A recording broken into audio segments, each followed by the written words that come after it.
Voy a hablar sobre la reforma de la Constitución que está establecido en el artículo, perdón, en el artículo no, en el título 10 de la misma y contempla determinados aspectos teniendo en cuenta las cuestiones que se quieran reformar. Es el último de los títulos de la Constitución española, pero vamos, no por ello, lógicamente, menos importante. Vamos a ver cómo vemos esto. Y en principio, bueno, pues vamos a ver que esa iniciativa legislativa, con arreglo al artículo 166, la iniciativa de reforma constitucional dice que se ejercerán los términos previstos en los apartados 1 y 2 del artículo 87.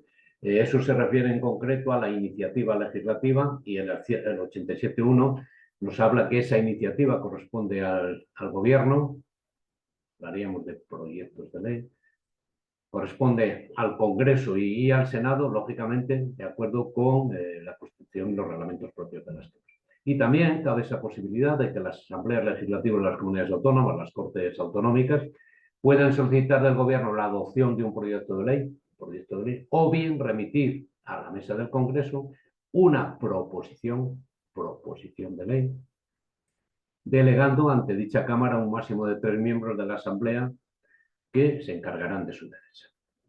Bien, en los procedimientos establecidos ya tenemos quién tiene la iniciativa. Hay dos procedimientos, uno que se llama ordinario, simple, como queráis, pero que no le da ese nombre a la Constitución, y el otro especial, agravado o medio pensionista, como queráis, porque no le da, como digo. Entonces, el procedimiento ordinario o simple, que aparece en el artículo 167, podemos decir que irá para aquellos casos en que haya una reforma parcial de la Constitución, pero que no afecta a determinadas materias que tienen que ser objeto del otro procedimiento. Bien, pues estos proyectos de reforma constitucional deberán ser aprobados por una mayoría de 3/5 de cada una de las cámaras. ¿Hay aprobación por mayoría de 3/5 del Congreso y del Senado? Tenemos aprobado esa reforma. En caso de que no se obtuvieran esas mayorías, no hay acuerdo, entonces se intentará obtenerlo mediante la creación de una comisión de composición paritaria entre diputados y senadores. ¿Qué pasa? Que presentarán un texto que después será sometido a votación. Esa mayoría, ¿de acuerdo? ¿Qué pasa? Que no se puede obtener la aprobación mediante ese procedimiento que hemos visto, esos 3/5, pero en primer lugar, y luego una comisión paritaria, nada. Pues entonces dicen de no lograrse la aprobación, y siempre que el texto hubiera obtenido el voto favorable, lógicamente, al menos de la mayoría absoluta del Senado, el Congreso dice, bueno, pues lo voy a aprobar yo, necesitaré una mayoría de 2/3, pero siempre con el condicionante de que tiene que haber al menos mayoría absoluta en el Senado, ¿de acuerdo? ¿Y qué es lo que ocurre? Pues una vez que ha sido aprobada la reforma por las Cortes Generales, será sometida a referéndum para su ratificación, pero siempre no, cuando así lo solicite, dentro de los 15 días siguientes a su aprobación, al menos una décima parte de los miembros de cualquiera de las cámaras. Luego no hay un referéndum automático, sino que tiene que producirse esa solicitud por esa mayoría de al menos la décima parte de cualquiera de los miembros de cualquiera de las cámaras, y además tiene que hacerse dentro de los 15 días siguientes a la aprobación. Bien, el artículo 168 es el que regula ese procedimiento especial, agravado.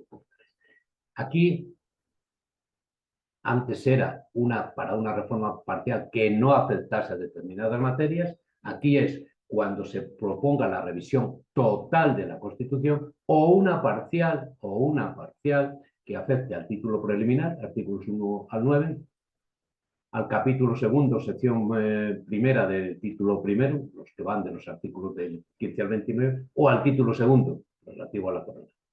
Entonces, en estos casos, se procederá a la aprobación del principio por mayoría de 2/3 de cada Cámara y a la disolución inmediata de las Cortes.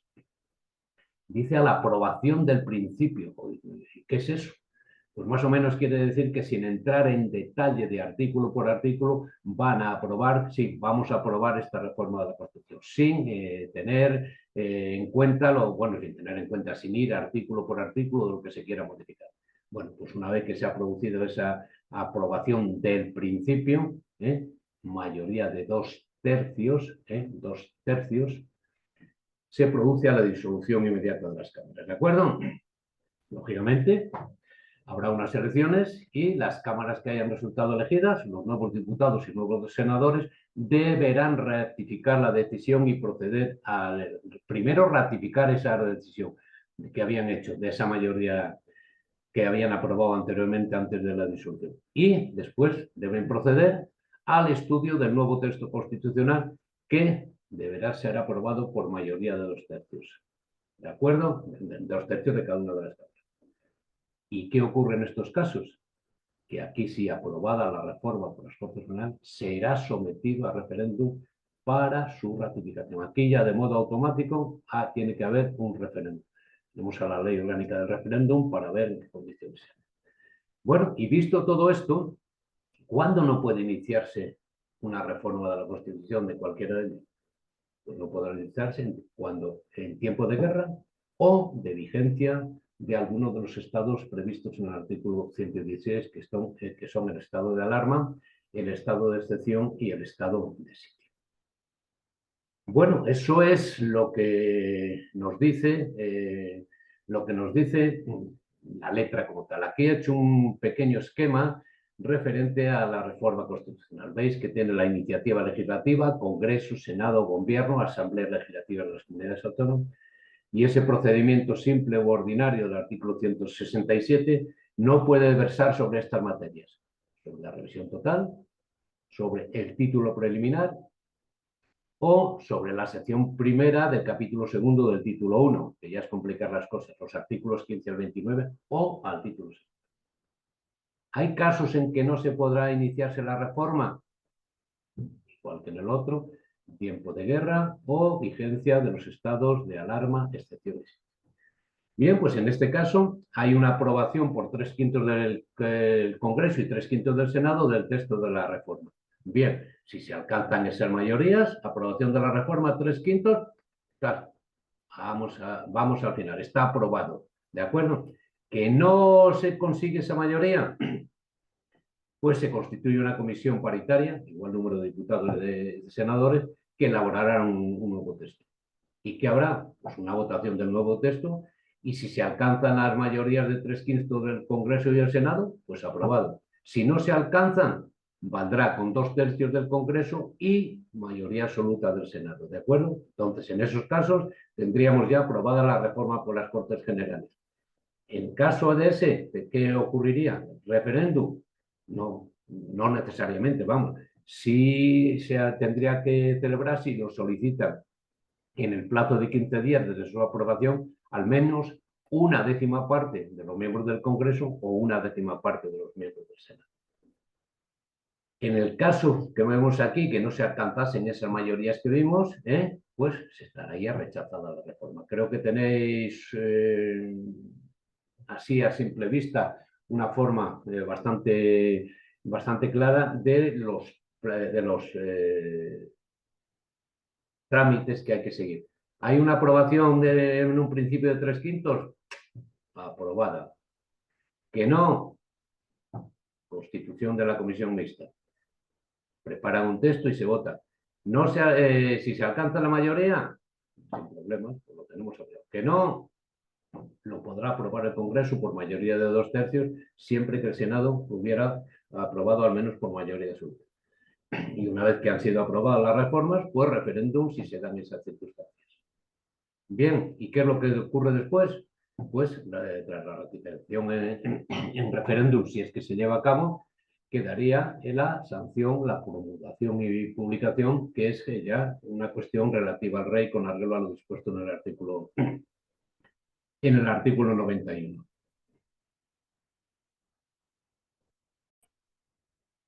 Bueno, pues ya hemos visto ese procedimiento simple ordinario. El otro procedimiento sabemos ese que llamamos procedimiento especial o agravado, que está en el artículo 168. ¿Materias a las que afectan?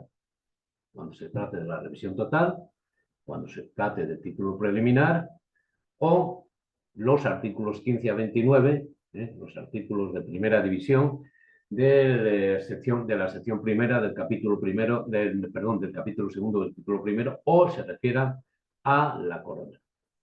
Igual que hemos comentado anteriormente, hay casos en que no se podrá iniciarse la reforma, cuando estemos en tiempo de guerra, o alguno de los estados de alarma, excepción o sitio, a que se refiere el artículo 116 de la Constitución.